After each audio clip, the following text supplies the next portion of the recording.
kegiatan diseminasi budaya positif di SMA Negeri 15 Bandar Lampung. Adapun diseminasi budaya positif di sekolah SMA Negeri 15 Bandar Lampung ini akan dipaparkan oleh 4 CGP, betulan dengan saya sendiri yaitu Dewi Maria, kemudian ada Bu Gina Retsadila, Ibu Anita Marianis, dan Ibu Herlianti. Susunan acara pada pagi hari ini yaitu pertama pembukaan, yang kedua pemaparan diseminasi budaya positif oleh CGP Angkatan 9 SMA Negeri 15 Bandar Lampung, yang ketiga diskusi dan tanya jawab, dan yang terakhir yaitu adalah penutup. Baiklah Bapak Ibu semua, untuk membuka acara diseminasi budaya positif di sekolah SMA Negeri 15 Bandar Lampung, baiknya kita semua membaca basmalah. Bismillahirrahmanirrahim. Acara yang kedua yaitu pemaparan diseminasi budaya positif oleh CGP Angkatan 9 SMA Negeri 15 Bandar Lampung. Dalam hal ini akan dibawakan terlebih dahulu oleh Ibu Gina Retsadila. Kepada Ibu dipersilahkan.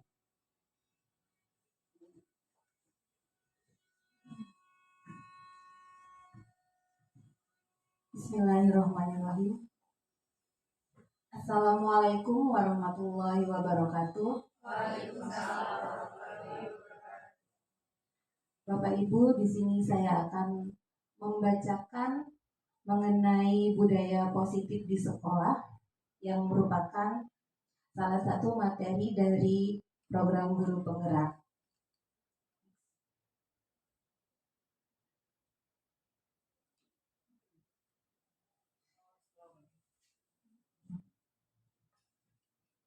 Pada bagian pendahuluan mengenai Ki Hajar Dewantara, mengumpamakan sekolah sebagai sebuah ladang tempat persemaian bibit. Agar bibit bisa berkembang secara maksimal, maka petani dapat memperbaiki kondisi tanahnya, memelihara bibit tanaman, memberikan pupuk dan air, membasmi ulat-ulat atau jamur-jamur yang mengganggu hidup bibit tanaman, dan lain sebagainya. Dari uraian tersebut kita dapat memahami bahwa sekolah itu diibaratkan sebagai tanah tempat bercocok tanam.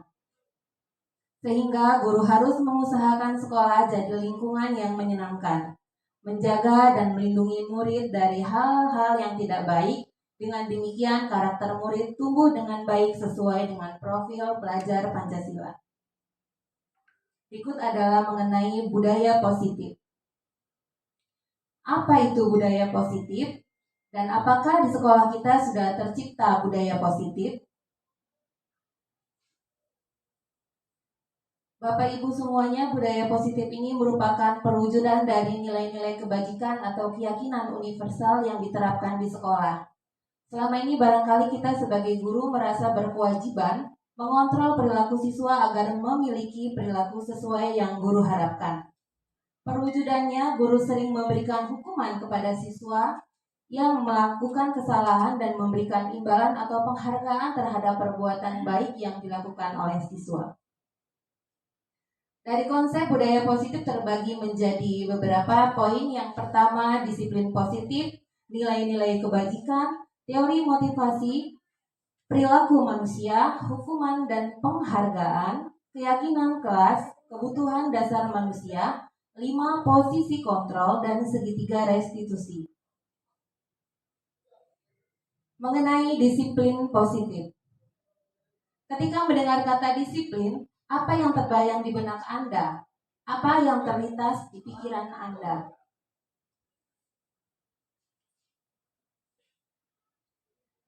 Berasal dari bahasa Latin, disiplin artinya belajar. Kebanyakan orang akan menghubungkan kata disiplin dengan tata tertib, teratur, dan kepatuhan kepada peraturan. Kata disiplin juga sering dihubungkan dengan hukuman. Padahal itu sungguh berbeda. Karena belajar tentang disiplin positif tidak harus dengan memberikan hukuman, justru itu adalah salah satu alternatif terakhir kalau perlu tidak digunakan sama sekali. Murid yang memiliki disiplin positif akan memiliki motivasi internal yang tinggi dalam menguasai diri untuk melakukan tindakan yang sesuai dengan nilai-nilai Nilai-nilai kebajikan universal. Nilai-nilai kebajikan adalah sifat-sifat positif manusia yang merupakan tujuan mulia yang ingin dicapai setiap individu. Nilai-nilai tersebut bersifat universal dan lintas bahasa, suku bangsa, agama, maupun latar belakang. Setiap perilaku atau perbuatan memiliki suatu tujuan. Menurut Dr. William Glasser pada teori kontrol tahun 1984. Dengan mengaitkan nilai-nilai kebajikan yang diyakini seseorang, maka motivasi intrinsiknya akan terbangun sehingga menggerakkan motivasi dari dalam untuk mencapai tujuan mulia yang diinginkan menurut Diana Gosen 1998. Contoh nilai-nilai kebajikan institusi ataupun organisasi. Yang pertama tentunya adalah profil pelajar Pancasila, beriman dan bertakwa kepada Tuhan Yang Maha Esa, berakhlak mulia, berkebinekaan global, gotong royong, mandiri, kreatif, dan bernalar kritis. Kemudian IBO Primary Years Program atau PYP berisi toleransi, rasa hormat, integritas, mandiri, menghargai, antusias, empati, keingintahuan, kreativitas, kerjasama, percaya diri, dan komitmen. Contoh nilai-nilai kebajikan institusi ataupun organisasi. Yang pertama adalah keterampilan hidup, di mana dapat dipercaya, lurus hati, pendengar yang aktif, tidak merendahkan orang lain, dan memberikan yang terbaik dari diri. The Seven Essential Virtues terdiri dari empati, suara hati, kontrol diri, rasa hormat, kebaikan, toleransi, keadilan.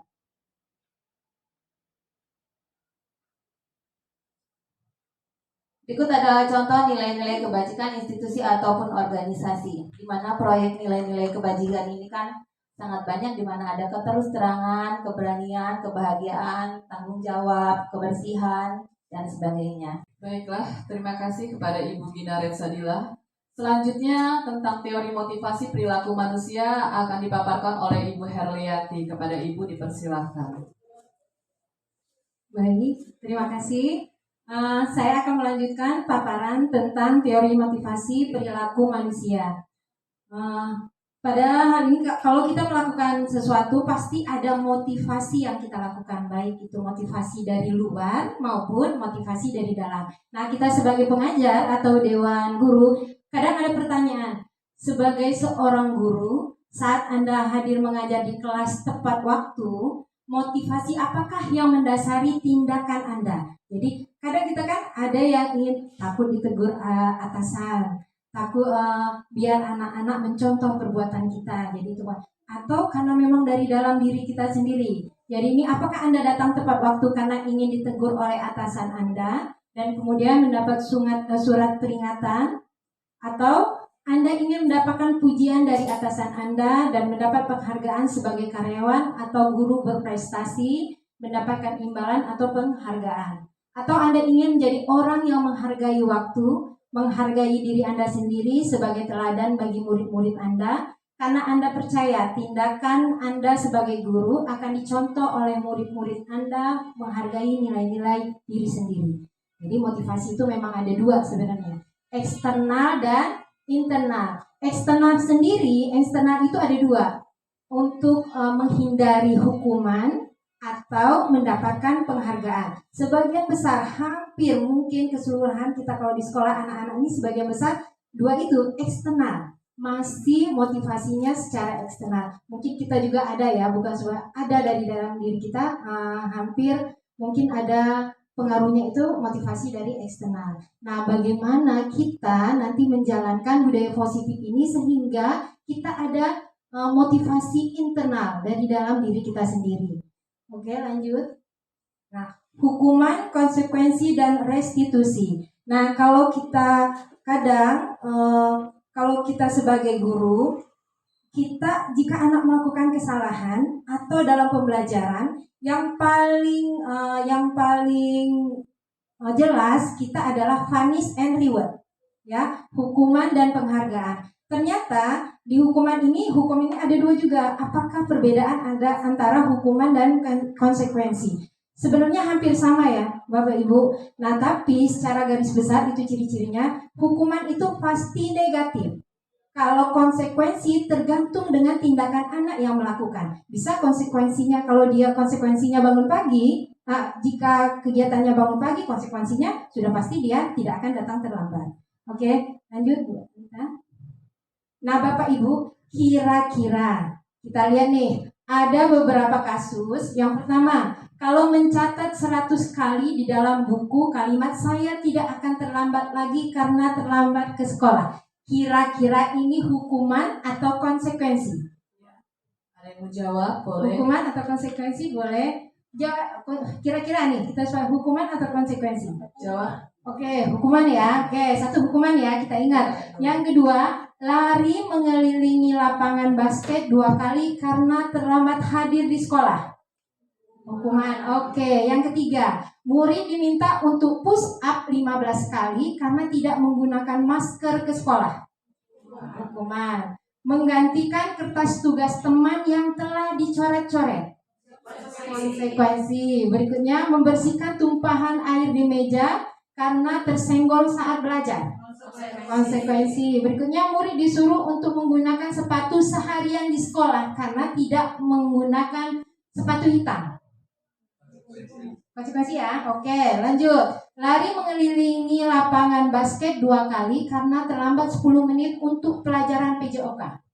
Hukuman. Oke, kita lihat di slide berikutnya. Nah, yang ini jadi ini tadi benar ya. Hukuman, konsekuensi. Nah, ini dan ini. Udah. Nah, yang ini murid disuruh menggunakan sepatu seharian di sekolah karena tidak menggunakan sepatu hitam. Ini hukuman, sedangkan ini lari 10 menit untuk pengajaran PJOK. Artinya, kalau konsekuensi itu dia berbanding lurus seperti ini nih. Seperti mengganti tugas teman yang telah dicoret-coret. Tadi mengganti dengan tugas. Jadi searah, berbanding lurus ya. Kalau konsekuensi itu sebenarnya mungkin secara garis besar hampir sama dengan hukuman. Tapi kalau konsekuensi itu dia berbanding lurus. Apa yang dilakukan itu kan yang diterima. Kalau seperti ini kan karena tidak menggunakan masker, apa hubungannya tidak menggunakan masker dengan push up? Oke ya. Nah, kalau yang ini kenapa konsekuensi? Karena saat pembelajaran PJOK. Kalau dia tidak belajar PJOK itu nanti jadi hukuman. Oke, itu ya Bapak Ibu ya. Lanjut, dihukum oleh penghargaan. Nah, kita punish and reward sebenarnya kita sebagian besar, saya juga sebelum mendapatkan materi ini, punish dan reward ini saya terapkan. Ternyata tidak bagus. Ya, punish hukuman itu tidak bagus, reward pun sebenarnya tidak bagus dan tidak boleh dilakukan. Nah, pelan-pelan kalau hukuman sudah pasti ya, kita pasti nggak akan melakukan hukuman. Tapi kalau reward, kayaknya biar anak semangat nggak mungkin.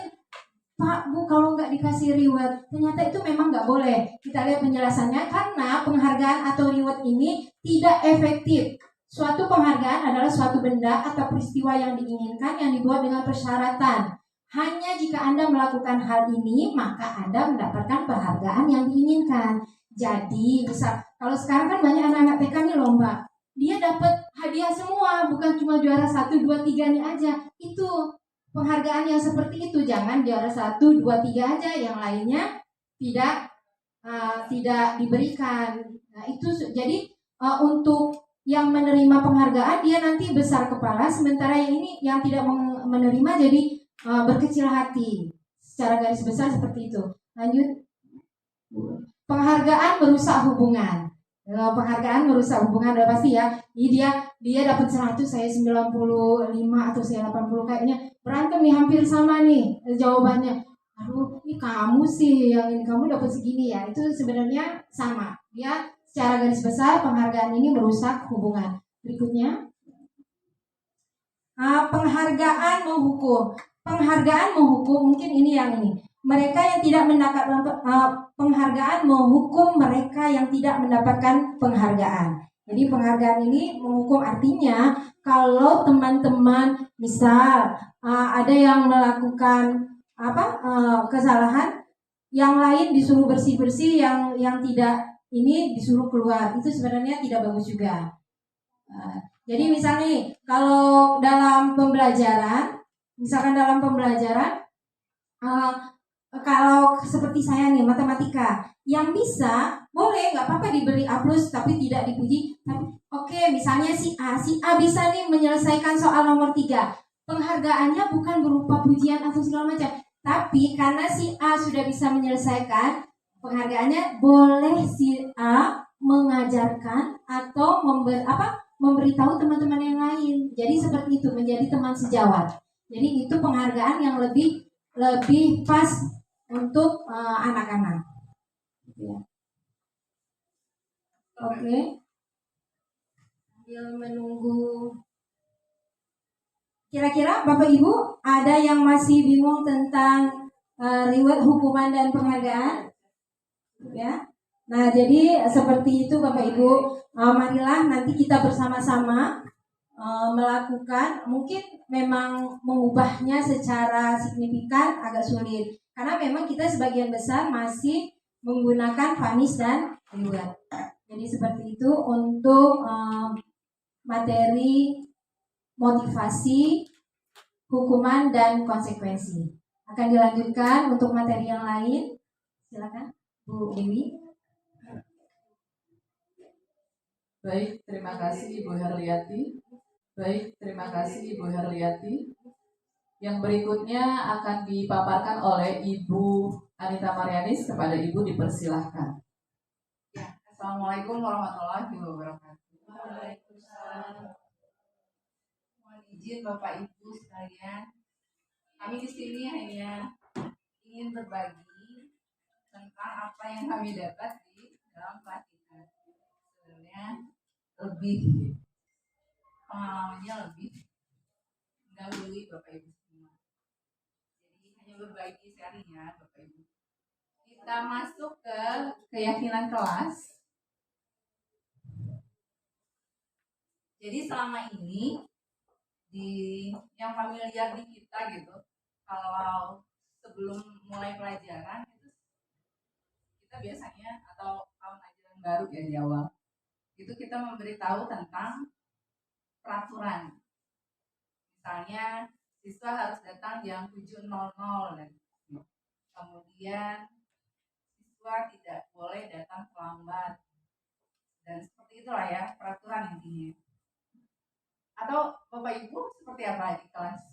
Familiar lebih menggunakan sebelum ini itu lebih menggunakan peraturan kah atau keyakinan kelas kah atau kesepakatan? Iya, komitmen.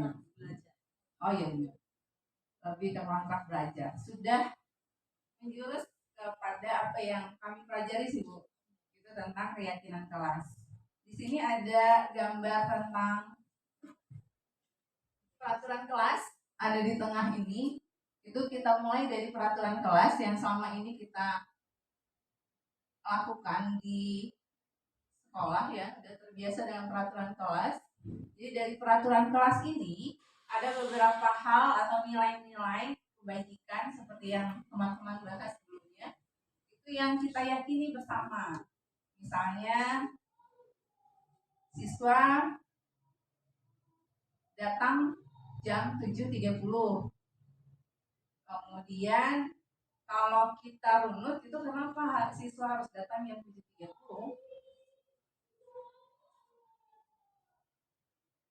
Runut ya? Oh, sesuai dengan jadwal ya. Kenapa siswa tidak boleh datang terlambat? Ada mengganggu jalannya proses ya. Berarti lebih ke menghargai orang lain ya Bu nilainya. Jadi seperti itu. Jadi kalau peraturan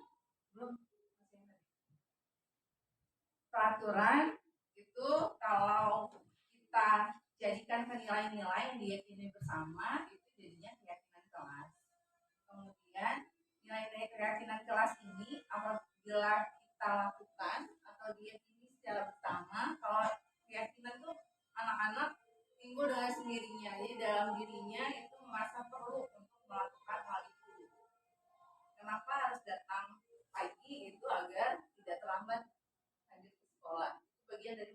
orang lain. Kemudian itu akan membentuk bila beberapa dari kita ini meyakini beberapa keyakinan kelas, itu akan membentuk lingkungan yang positif. Kemudian jika lingkungan positif itu sudah terbentuk, maka dia akan membentuk budaya positif, lebih ke budaya positif yang ada di SMA Negeri 15 ini. Setiap orang menyadarinya gitu. Tidak ada paksaan karena itu peraturan dan seterusnya. Pertanyaannya, mengapa keyakinan kelas? Kenapa tidak peraturan kelas saja? Perhatikan kalimat di samping, ini lebih kalimatnya lebih menjurus ya. Mengapa kita memiliki peraturan tentang penggunaan helm saat mengendara? Jadi kalau anak-anak kita ajukan pertanyaan ini, mungkin kita saja bersama bisa menjawab kenapa harus memakai helm, Pak? Agar apa? Untuk keamanan ya. Nilai kebajikan itu untuk keamanan. Ada lagi? Agar tidak ditelan. Sesuai dengan prosedur ya. Nilai kebajikannya itu agar ada keamanan atau keselamatan didapat oleh si pemakai helm tersebut. Mengapa ada peraturan dilarang merokok di sekolah? Untuk apa tidak merokok di sekolah gitu? Agar benar, agar sehat lingkungan di sekitarnya, jadi orang yang tidak merokok pun tidak menghirup udara rokoknya dan seterusnya. Yang tidak pasif, ya benar, setuju Bu. Keyakinan itu adalah nilai-nilai keselamatan atau kesehatan, itulah yang kita sebut keyakinan, yaitu nilai-nilai kebajikan universal yang disepakati secara tersirat dan tersurat, lepas dari latar belakang, suku, negara, bahasa maupun agama. Murid-murid pun demikian, mereka perlu mendengarkan dan memahami arti sesungguhnya tentang peraturan yang diberikan. Apa nilai-nilai kebajikan di balik peraturan dan apa tujuan utamanya? Ya. Setiap tindakan atau perilaku yang kita lakukan di dalam kelas itu menentukan terciptanya sebuah lingkungan positif. Perilaku warga kelas tersebut menjadi sebuah kebiasaan yang akhirnya membentuk sebuah budaya positif. Jadi kalau anak-anak terbiasa gitu datang, jadi budaya, malu dia kalau telat gitu. Dalam mewujudkan perilaku warga sekolah, helm juga ya kita ya, nggak boleh parkir di dalam kalau nggak pakai helm. Itu lambat laun kalau semua melakukan, yang tidak melakukan akan merasa malu, sehingga menimbulkan budaya positif. Dalam mewujudkan perilaku warga sekolah yang memiliki budaya positif, hal pertama yang perlu diciptakan dan disepakati adalah membuat keyakinan atau prinsip dasar bersama di antara para warga kelas, dan nilai kebajikannya disepakati bersama jadi keyakinan kelas ya.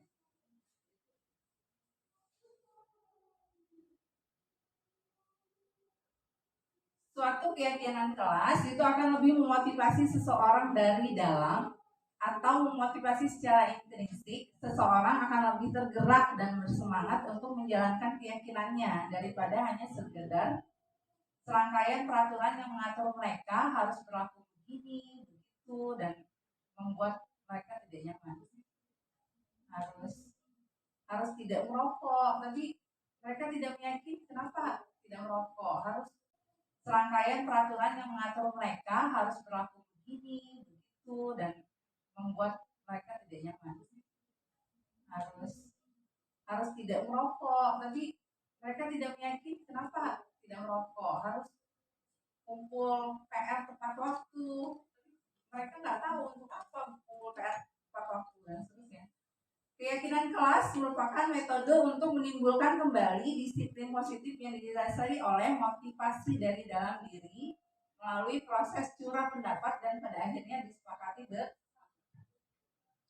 Di sini ada beberapa pertanyaan.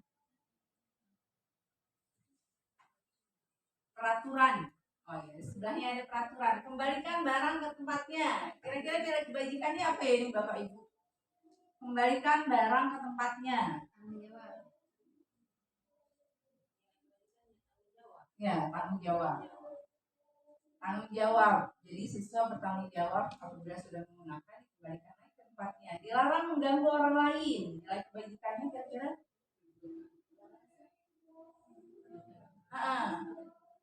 Dengan rasa bisa menghormati orang lain jatuhnya. Kemudian hadir di sekolah 15 menit sebelum pelajaran dimulai. Disiplin. Ya. Dilarang melakukan kekerasan. Itu lebih ke sama. Lanjut. Menggunakan narkoba. Dilarang menggunakan narkoba. Kesehatan.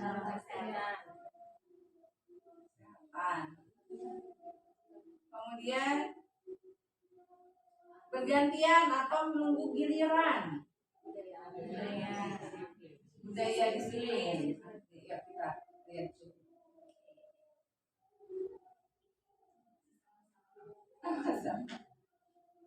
Ya, jadi di peraturan kembalikan barang ke tempatnya itu merupakan nilai kebajikannya tanggung jawab. Dilarang mengganggu orang lain, itu menghormati orang lain. Kemudian hadir ke sekolah 15 menit sebelum pelajaran dimulai, menghormati orang lain dan komitmen. Dilarang melakukan kekerasan, itu untuk keselamatan orang lain, keselamatan kita juga. Dilarang menggunakan narkoba, kesehatan, keselamatan, nilai kebajikannya. Bergantian atau menunggu giliran, menghormati orang lain dan bersabar. Sebenarnya lebih ke bagaimana siswa itu meyakini nanti akan timbul motivasi dari dalam diri. Jadi nggak diatur-atur mulu gitu, penuh dengan aturan yang menyebabkan buat nyaman gitu. Kalau ke anak ya, pembentukan keyakinan kelas itu bisa diikuti langkah-langkah ciri-cirinya berikut. Keyakinan kelas itu seperti apa? Bersifat abstrak. Kayak tadi kalau nilai kelasnya bertanggung jawab, menghormati orang lain, itu kan lebih abstrak ya, lebih umum. Berupa pernyataan universal juga. Dibuat dalam pernyataan positif, sedikit saja agar mudah diingat. Pernyataan positif itu nggak pakai jangan, tidak datang terlambat. Jadi siswa itu memahami bahwa dia harus datang awal waktu, bukan tidak datang terlambat. Sedikit saja agar mudah diingat, 5 atau 6, 7 keyakinan kelas sesuai dengan kondisi kelas sekolah sehingga mudah diterapkan. Semua warga kelas dilibatkan dalam membuat keyakinan kelas. Contoh keyakinan kelasnya ini ada di datang tepat waktu, menjaga kebersihan, saling menghormati dan menghargai.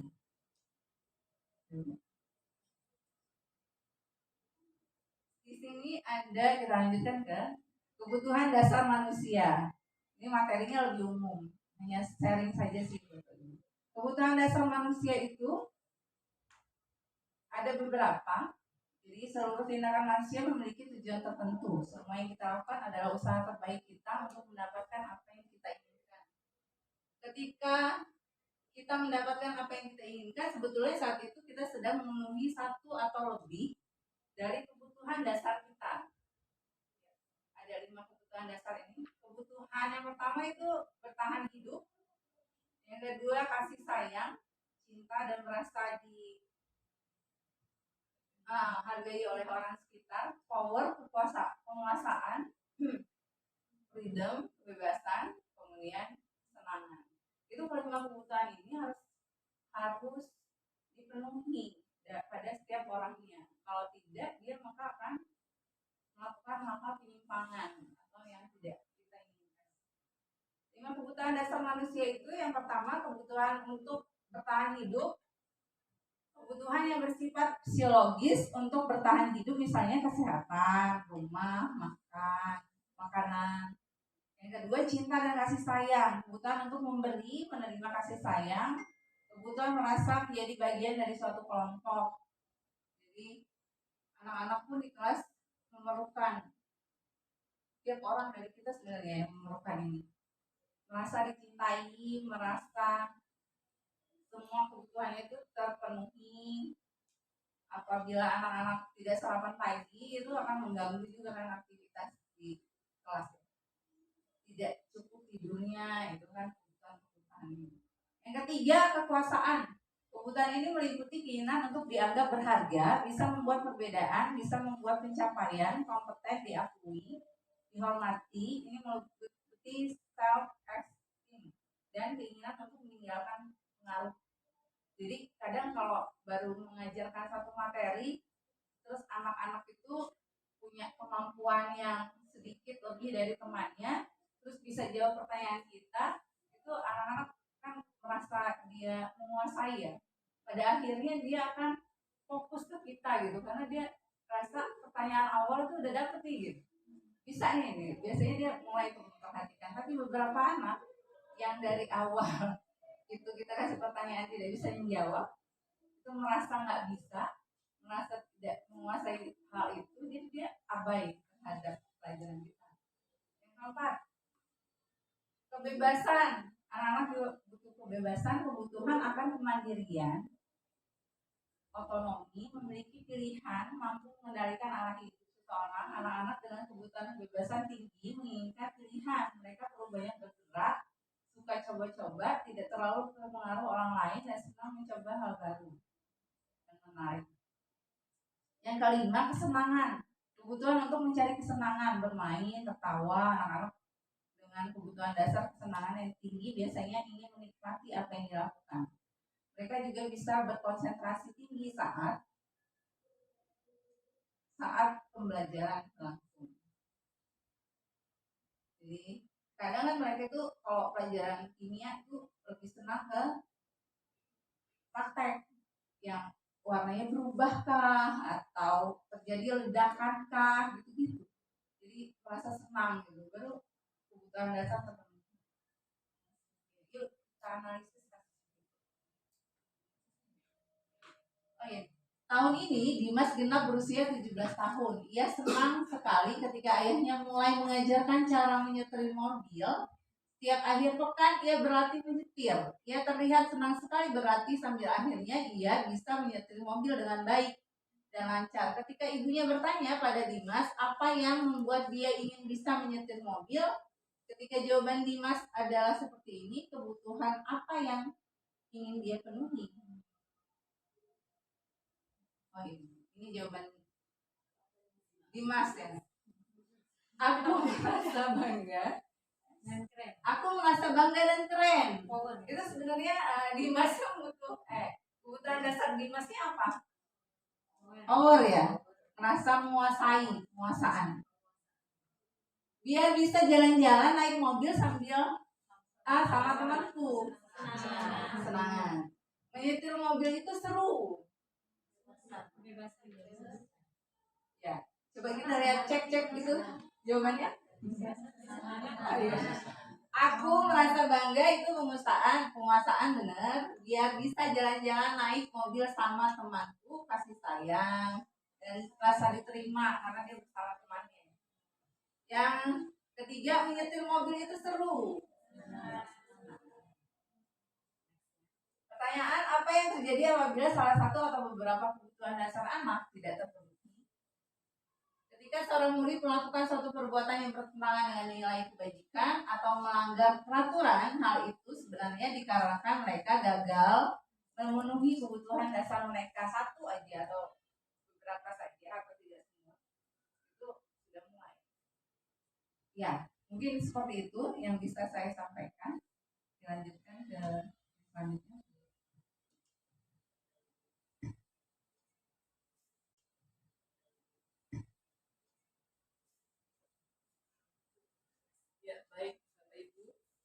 Sekarang saya lanjutkan ke 5 posisi kontrol kita sebagai guru. Ya, ada 5 posisi kontrol yang ada di dalam diri guru. Yang pertama yaitu adalah penghukum, pembuat rasa bersalah, sebagai teman, pemantau, dan manajer.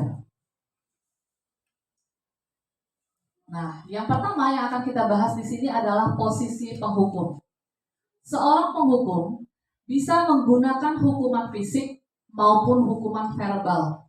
Jadi kalau dulu sekolah-sekolah itu ada yang main fisik benar-benar ditonjok atau ada yang menendang, itu pernah kejadian. Tapi ada juga yang lebih menyakitkan, yaitu hukuman verbal dengan kata-kata. Jadi kamu ini, nah dari kata pertama saja itu sudah menyakiti si anak. Orang-orang yang menjalankan posisi penghukum senantiasa mengatakan bahwa sekolah memerlukan sistem atau alat yang dapat lebih menekankan murid-murid lebih dalam lagi. Niatnya sih kita mau mendisiplinkan siswa, tapi dengan kontrol posisi penghukum tadi, justru kita itu menyakiti siswa, Bapak Ibu. Kemudian, guru-guru yang menerapkan posisi penghukum akan berkata, patuhi aturan saya. Nah, seolah-olah kita itu penguasa di sini. Kemudian, awas ya. Jadi, dari kata-katanya saja itu tuh sudah ke arah yang lebih negatif. Kamu ini selalu saja salah. Pasti kamu yang selesai terakhir. Kemudian guru seperti ini senantiasa percaya hanya ada satu cara agar pembelajaran bisa berhasil, yaitu dengan cara dia sendiri, dengan cara penguasa tadi. Yang kedua itu ada posisi pembuat rasa bersalah. Pada posisi ini, biasanya guru akan bersuara lebih lembut. Pembuat rasa bersalah akan menggunakan keheningan yang membuat orang lain merasa tidak nyaman, bersalah, atau rendah diri. Kata-kata yang keluar dengan lembut akan seperti ini biasanya di kelas ya. Kalau misalnya ini ibu kecewa loh sama kamu, dengan kata yang lembut tapi dia tersentuh seperti itu. Kalau ada juga kamu nggak sekasian ya sama ibu capek-capek loh dari rumah datang ke sekolah untuk memberikan ilmu kepada kalian, tapi kaliannya malah ribut. Seperti itu. Justru dengan kata-kata yang lembut, insya Allah anak-anak itu akan lebih, saya pembuat rasa bersalah. Kemudian ada posisi teman di sini. Kalau misalnya di SMA itu kita pasti posisi kita juga sebagai teman, karena anak-anak yang kita didik itu anak-anak remaja yang mau menuju dewasa. Guru pada posisi ini tidak akan menyakiti murid, namun akan tetap berupaya mengontrol murid melalui persuasi. Posisi teman pada guru bisa negatif atau positif. Posisi di sini berupa hubungan baik yang terjalin antara guru dan murid. Biasa ya kalau kita guru sama murid itu malah bestie bahasanya, bukan seperti ini. Bahkan kita itu bisa berkumpul dengan mereka, senang-senang dengan mereka tanpa bukan memandang, maksudnya kita sudah merasa dekat sekali dengan mereka. Nah, apa sih guru di posisi teman menggunakan hubungan baik dan humor untuk mempengaruhi seseorang. Mereka akan berkata, ayo bantulah demi Bapak, tolong Ibu ya. Sama kayak saya kemarin membuat keyakinan kelas di kelas 12 IPS 3, saya juga posisinya sebagai teman. Tolong Ibu ya, pasti seperti itu. Dan mereka pasti tergugah untuk menolong kita. Kemudian ada posisi pemantau. Ya, di sini ada posisi pemantau. Memantau artinya mengawasi, bukan memata-matai. Pada saat kita mengawasi, kita bertanggung jawab atas perilaku-perilaku orang-orang yang kita awasi. Posisi pemantau berdasarkan pada peraturan-peraturan dan konsekuensi. Dengan menggunakan sanksi atau konsekuensi, kita dapat memisahkan hubungan pribadi kita dengan murid. Sebagai seseorang yang menjalankan posisi pemantau, pertanyaan yang diajukan seorang pemantau misalnya tentang peraturannya apa ya kira-kira, kayak kita buat kesepakatan kelas. Apa sih yang telah kamu lakukan 1 minggu ini? Kok kamu gak masuk ya nak? Kemudian kira-kira kita tawarkan kepada mereka sanksi atau konsekuensi apa yang harus kita buat. Sebagai seorang pemantau, sangat mengandalkan penghitungan, catatan, data yang dapat digunakan sebagai bukti atas perilaku seseorang. Posisi ini akan menggunakan stiker, slip catatan, daftar cek. Posisi pemantau sendiri berawal dari teori stimulus atau respon yang menunjukkan tanggung jawab guru dalam mengontrol murid. Nah, Ini posisi manajer yang diharapkan bisa kita miliki semua ya Bapak Ibu. Inilah posisi terbaik, yaitu posisi manajer. Posisi terakhir yaitu manajer adalah posisi di mana guru berbuat sesuatu bersama dengan murid, mempersilahkan murid mempertanggungjawabkan perilakunya, mendukung murid agar dapat menemukan solusi atas permasalahannya sendiri. Seorang manajer telah memiliki keterampilan di posisi teman maupun pemantau. Dengan demikian, bisa jadi di waktu-waktu tertentu kembali kepada posisi tersebut bila diperlukan. Namun, bila kita menginginkan murid-murid kita menjadi manusia yang merdeka, mandiri dan bertanggung jawab, maka kita perlu mengacu kepada restitusi yang dapat menjadikan murid kita seorang manajer bagi dirinya sendiri. Di manajer, murid diajak untuk menganalisis kebutuhan dirinya maupun kebutuhan orang lain. Di sini, penekanannya bukan pada kemampuan membuat konsekuensi, namun dapat berkolaborasi dengan murid bagaimana memperbaiki kesalahan yang telah mereka perbuat. Ya. Nah, di sini seorang manajer akan berkata, apa yang kita yakini? Karena kita awalnya sudah mempunyai keyakinan kelas. Kalau sudah punya keyakinan kelas, mereka membuat salah, maka mereka akan, kita sebagai manajer akan berkata, apakah kamu meyakininya? Nah, kalau mereka sudah meyakininya, maka nanti kita akan membuat yang namanya pemecahan masalah atau solusi dari perbuatan yang mereka buat dengan cara segitiga restitusi. Nah, ini 5 posisi kontrol Bapak Ibu bisa dilihat di sini. Kalau cara penghukum tadi, ya guru itu akan berbuat menghardik, marah-marah, kemudian dengan memakai nunjuk kamu. Nah, itu sebenarnya tidak boleh, ya. Jadi verbal, menunjuk-nunjuk, kemudian menghardik, marah-marah dan sebagainya itu kalau bisa dan harus bisa kita hindari. Kemudian yang lain-lainnya ini, kenapa kalau kita menghardik dan menunjuk-nunjuk maka hasilnya mereka akan memberontak seperti di sini. Kalau kelihatan belum ya, belum kelihatan ya. Nah, karena di sini ada penghukum, pembuat rasa bersalah, teman, pemantau dan manajer, dan itu kalau dilakukan oleh gurunya maka hasilnya akan seperti ini. Mungkin belum lihat ya. Ya, next saja Bu. Nanti boleh di sini. Nah, pertanyaannya, kalau misalnya saya kecewa sekali loh dengan kamu, siapa yang mengatakan? Guru atau siswa? Guru, oke. Kamu tidak pernah benar melakukannya. Ya, posisi kontrolnya kira-kira apa?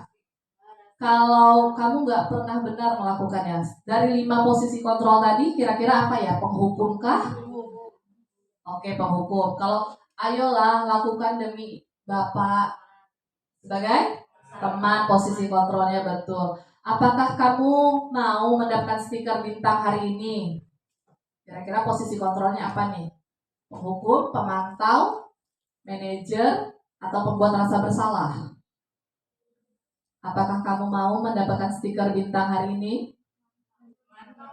Boleh, nanti kita lihat. Kemudian bagaimana kamu bisa menyelesaikan masalah ini? Manajer. Kamu selalu yang paling terakhir dalam mengumpulkan tugas. Pembuat rasa bersalah. Coba kita cek and recheck ya Bapak Ibu. Nah, di sini saya kecewa sekali loh dengan kamu, dengan kita. Baiklah, terima kasih teman-teman. Mungkin itulah pemaparan dari kami. Kalau ada yang ingin sumbang saran, bertanya, maka forum diskusi ini akan kita buka. Apakah ada yang ingin bertanya, Bapak Ibu? Boleh. Sambil dimakan loh. Goreng santai saja. Ya Bu, Ya, siapa? Mengenai kedisiplinan yang ada di sekolah kita, misalnya siswa siswa yang sering terlambat atau siswa dengan jumlah angka yang banyak, tindakan apa yang harus dilakukan untuk dapat menumbuhkan budaya positif pada siswa sehingga siswa tersebut dapat memperbaiki kesalahan yang sudah dilakukan? Baik, terima kasih Bu Warti atas pertanyaannya. Mau langsung dijawab atau kita tampung dulu? Langsung saja. Dalam hal ini Bu Gina ya. Nggak apa-apa, santai saja. Baik Ibu Wati, terima kasih atas pertanyaannya. Untuk permasalahan yang tadi diungkapkan oleh Bu Wati mengenai kenapa sih anak tersebut sering merasa bersalah, kedisiplinannya ya, sering terlambat, kemudian alfanya banyak. Tentunya sebagai guru kita koordinasi dulu dengan wali kelas. Karena wali kelas itu kan memiliki data tentang siswa itu lebih lengkap daripada guru mapel. Dan juga koordinasi terhadap orang tua, wali kelas itu lebih intensif daripada guru mata pelajaran. Setelah itu yang tadi diungkapkan oleh Bu Dewi mengenai posisi dari guru. Sebagai guru kita memposisikan diri kita sebagai posisi manajer, di mana anak-anak itu kita bimbing dan kita bantu untuk dapat menyelesaikan permasalahannya dan dapat menemui solusinya bersama-sama dengan guru. Kemudian langkah lainnya yang kita ambil adalah dengan menerapkan segitiga restitusi. Kira-kira begitulah yang dapat saya ungkapkan. Oke, ini adalah ini ya Bu ya, segitiga restitusi. Di atas lagi kayaknya.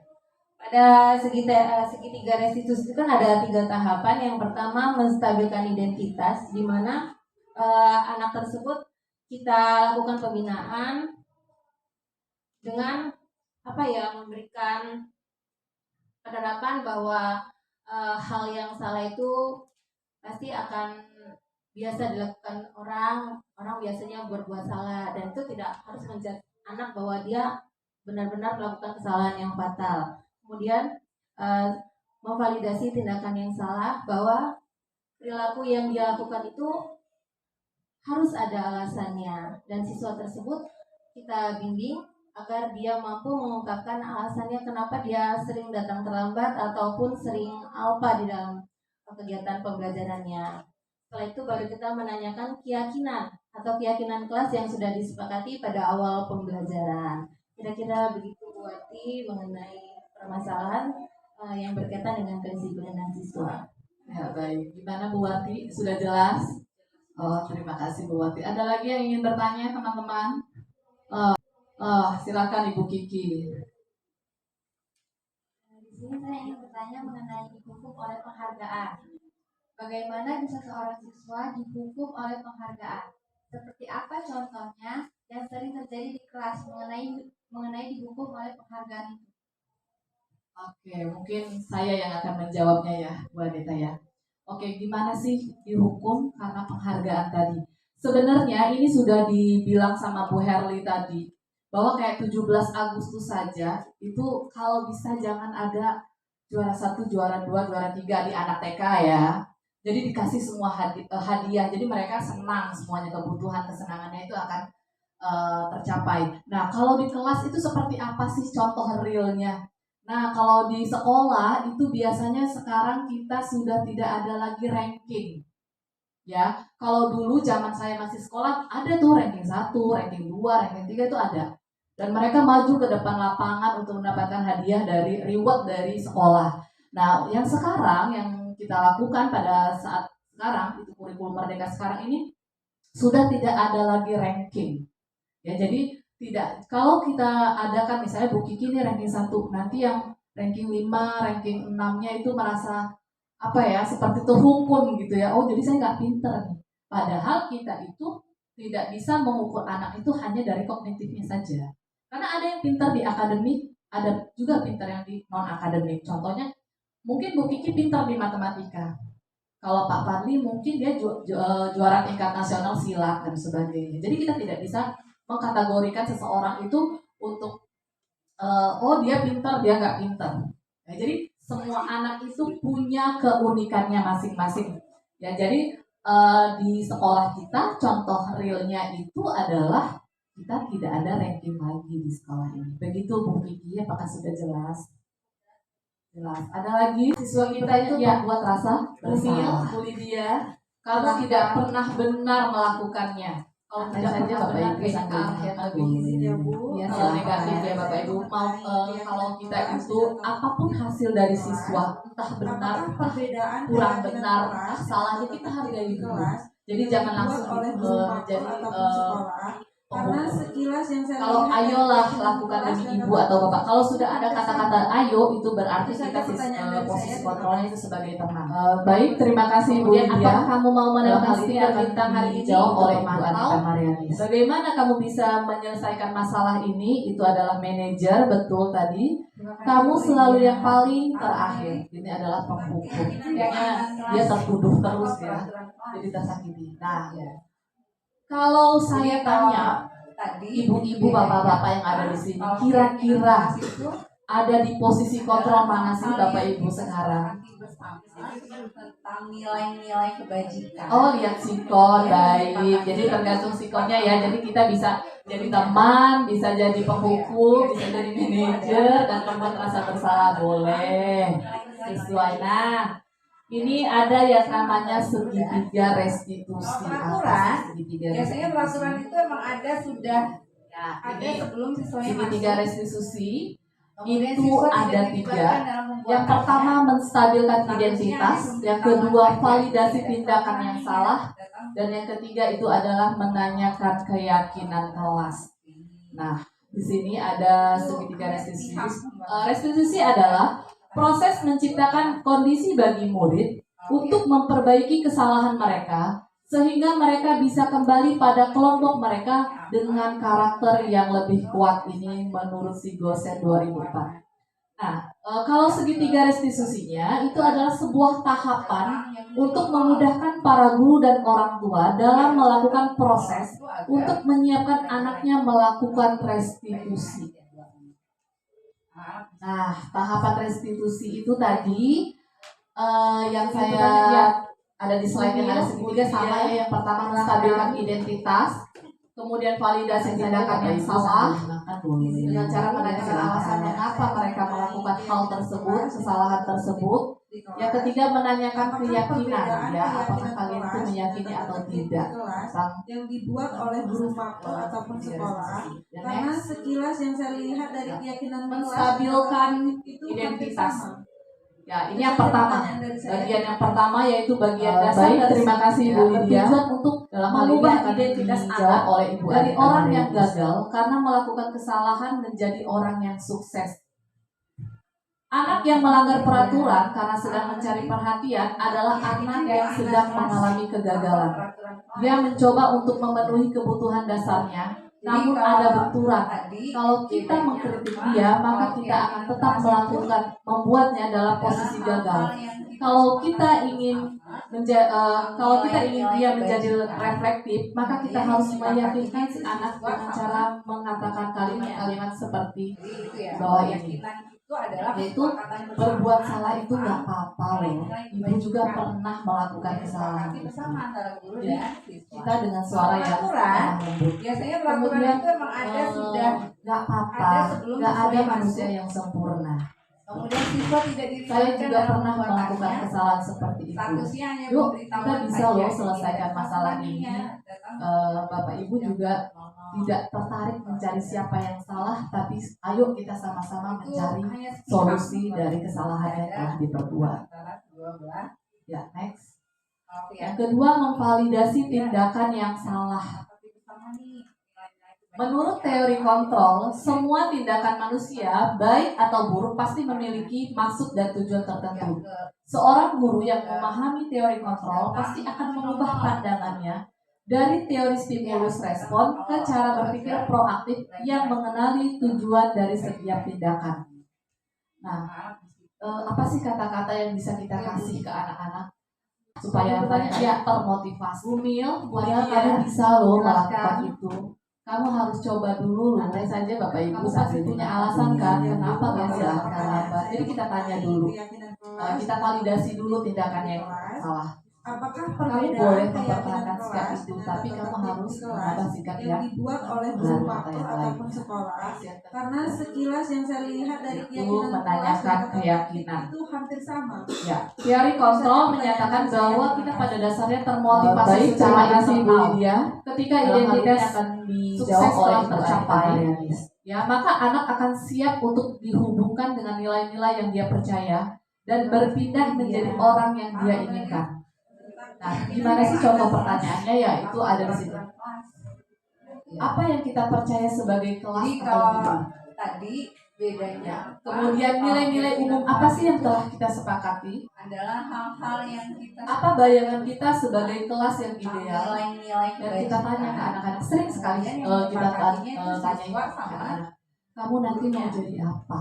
Jadi itu ya. Kamu mau seperti itu apa? adalah Dan kesepakatan sebagainya. bersama Kamu mau masuk nilai-nilai perguruan tinggi mana? Biasanya seperti disepakati itu. bersama antara guru Nah, dan ini adalah ciri-ciri dari biasanya peraturan itu restitusi. memang ada sudah Ya. ada sebelum Ciri-cirinya siswanya apa sih? masuk. Restitusi bukan Kemudian siswa untuk tidak menebus dilibatkan kesalahan, dalam perbuatannya. namun untuk belajar Statusnya dari hanya kesalahan. pemberitahuan saja. Tidak ada manusia yang tidak berbuat salah. Kita guru berbuat salah, murid pun pernah berbuat salah, tapi kita akan mencari solusinya bersama-sama. Pihak pembuatan. Kemudian restitusi memperbaiki hubungan yang tadinya dia tidak mau ketemu gurunya, akhirnya jadi mau. Karena kita pun merestitusinya itu dengan lemah lembut. Kemudian restitusi adalah tawaran, bukan paksaan. Makanya ada kata-kata kamu maunya seperti apa, kamu mau masuknya di mana. Jadi kita tidak memaksakan dia untuk kamu harus masuk ke dokteran, itu tidak. Kira-kira kamu maunya seperti apa dan sebagainya. Restitusi menuntut untuk melihat ke dalam diri. Restitusi mencari kebutuhan dasar yang mendasari tindakan. Restitusi adalah cara yang paling baik. Restitusi fokus pada karakter, bukan tindakan. Restitusi itu menguatkan. Restitusi itu fokus pada solusi. Jadi kita benar-benar mencari solusi terbaik. Dan yang terakhir, restitusi mengembalikan murid yang berbuat salah pada kelompoknya. Jadi di sini biasanya kalau kita ada masalah selalu ke guru BK. Baik, terima kasih Bu Lydia. Padahal kita sebagai seorang guru itu bisa menyelesaikan masalahnya si anak tersebut tanpa harus ke ruang BK. Ke ruang BK-nya mungkin boleh, tapi tidak harus pakai guru BK. Kita sebagai guru bisa menggunakan segitiga restitusi tersebut. Baiklah, terima kasih teman-teman. Mungkin itulah pemaparan dari kami. Kalau ada yang ingin sumbang saran, bertanya, maka forum diskusi ini akan kita buka. Apakah ada yang ingin bertanya, Bapak Ibu? Boleh. Kesepakatan bersama tentang Sambil dimakan loh. Goreng santai saja. guru dan siswa. Kalau peraturan, biasanya peraturan itu memang ada sebelum siswanya masuk. Kemudian siswa tidak dilibatkan dalam pembuatannya. Siswa yang Statusnya hanya pemberitahuan saja. Jadi Siswa ada dengan jumlah peraturannya. angkanya. Tindakan apa yang harus dilakukan untuk dapat menumbuhkan budaya positif pada siswa Itu sehingga hanya siswa tersebut pihak dapat memperbaiki tidak ada kesalahan dan antara dua belah. Baik, terima kasih Bu Warti atas pertanyaannya. Mau langsung dijawab atau kita tampung dulu? Langsung saja. Dalam hal ini Bu Gina ya. Enggak apa-apa, santai saja. Baik Ibu Wati, terima kasih atas pertanyaan. Yang Untuk permasalahan yang tadi harus datang awal itu Ibu agar Wati mengenai kenapa sih anak tersebut sering merasa bersalah, kedisiplinannya ya, sering terlambat, kemudian alasannya Yang ingin bertanya, ya. Tentunya sebagai Bu guru Mil, kita Bu koordinasi Lydia, dengan wali kelas. silahkan. Karena wali kelas itu kan Santai saja Bapak Ibu sambil dimakan boleh. Ya silahkan. Saya mengenai dan keyakinan juga koordinasi terhadap orang tua, wali kelas itu lebih apakah perbedaan sensitif daripada keyakinan guru kelas kelas. dan tata tertib di kelas Setelah yang itu dibuat oleh guru yang tadi faktor ataupun diungkapkan sekolah? oleh Karena sekilas yang saya Guru lihat dari mengenai keyakinan posisi kelas dan dari tata guru tertib itu hampir Sebagai sama. guru kita mau posisikan Itu saja diri kita pertanyaan dari sebagai saya. Terima kasih. posisi manajer. Baik, terima kasih Bu Karena Lydia. anak itu Dalam hal ini akan kita dijawab oleh Ibu Anita Marianis. dan kita bantu untuk dapat menyelesaikan permasalahannya dan dapat memberi solusinya bersama-sama dengan guru. Keyakinan kelas Kemudian atau peraturan. langkah lainnya yang kita ambil adalah dengan Jadi menerapkan kalau tadi tiga restitusi. kalau keyakinan kelas itu Kira-kira adalah hal-hal begitulah yang kita sepakati dapat saya bersama. ungkapkan. Oke, ini adalah Nilai-nilai ya, kebaikan. segitiga restitusi. Kemudian yang menyepakatinya itu siswa sama gurunya. Tentang diseminasi budaya positif ini. Oh, Pak Fadli, silahkan Pak Fadli. Terima kasih sebelumnya. Saya ingin bertanya mengenai hukuman dan konsekuensi terhadap sebuah proses untuk mendisiplinkan siswa. Baik. Bagaimana cara untuk membedakan keduanya supaya kita sebagai guru tidak salah dalam menerapkan istilah hukuman dan konsekuensi terhadap kedisiplinan siswa. Oke, Terima terima kasih. kasih ya. Pas banget ya Pak dengan guru BK ya Pak ya. Relate kayaknya ya. Ya, untuk pertanyaan dari Pak Fadli mungkin akan dijawab oleh Ibu Herliati. Pada Ibu dipersilahkan. Oke, terima kasih Pak Fadli atas pertanyaannya. Tadi sesuai seperti yang sudah saya jabarkan tadi, sebenarnya memang konsekuensi dan hukuman itu berbeda. Kalau dia konsekuensi adalah akibat dari yang dia lakukan, dia harus berbanding lurus. Sementara kalau hukuman itu biasanya berdasarkan kita ke peraturan yang sudah kita tetapkan.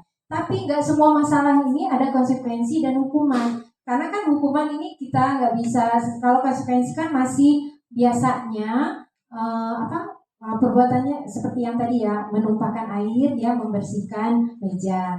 Cuma misal kalau anak pembelajaran kita, misalnya pelajaran matematika, dia keluar ke kelas main di kantin gitu ya, makan di kantin. Nah, konsekuensi atau hukuman, kita kan bingung mau konsekuensi atau hukuman, sementara yang dia lakukan ini berulang-ulang. Nah, ini bisa kita lakukan kalau hukuman kita menghindari memberikan hukuman pada anak-anak, kita lakukan dengan segitiga restitusi. Artinya kita menyelesaikan masalah anak tersebut dengan anak tersebut sendiri yang menyelesaikan masalahnya. Jadi kita yang membimbing dalam penyelesaian segitiga restitusi. Jadi nggak harus saat itulah dia melakukan kesalahan, saat itulah kita memberikan hukuman atau konsekuensi. Tergantung dari permasalahannya seperti apa, Pak Fadli. Jadi kalau yang ringan mungkin bisa kita kasih konsekuensinya. Tapi kalau permasalahan anak tersebut terjadi secara berulang atau mereka sering melakukan, nggak bisa kita berikan konsekuensi secara singkat, tapi kita kalau bisa kita selesaikan dengan segitiga restitusi. Segitiga restitusi seperti dijelaskan oleh Ibu Dewi tadi, menyelesaikan masalah, tapi anak itu sendiri yang mengemukakan pendapat dia untuk menyelesaikan masalah tersebut. Jadi kita ajak, kita gali, ada 3 kan, kita gali dulu permasalahan identitasnya, terus apa penyelesaiannya nanti sampai anak selesai bisa menanggulangi permasalahan yang ada. Jadi begitu Pak ya. Jadi bisa sebenarnya secara garis besar hukuman dengan konsekuensi tadi udah bisa ya. Kalau konsekuensi itu berjalan atau berbanding lurus dengan kesalahannya. Jadi seperti itu. Mungkin agak berat memang membedakan antara konsekuensi dengan hukuman karena kita masih sebagian besar memang hukuman yang kita lakukan lambat laun. Nah, nanti kita berharap dengan melakukan budaya positif ini kita bisa menjadi manajer bagi anak-anak kita, baik sebagai guru BK dan seterusnya. Jadi itu Pak ya. Bagaimana kira-kira? Mana Pak? Oke, ini guru BK nih, bagus pertanyaannya. Ya, terima kasih Bapak Ibu. Apakah ada lagi yang ingin bertanya? Cukup? Sudah jelas? Alhamdulillah. Baiklah, untuk menutup diseminasi budaya positif kita ini, ada baiknya kita membaca hamdalah. Alhamdulillahirrahmanirrahim. Sebelumnya terima kasih ya Bapak Ibu sudah meluangkan waktu untuk mengikuti diseminasi budaya positif yang ada di sekolah kita. Mudah-mudahan mendapatkan ilmu sedikit dari pemaparan yang kami buat hari ini. Oke, baik, aplaus untuk kita semua. Assalamualaikum warahmatullahi wabarakatuh. Waalaikumsalam warahmatullahi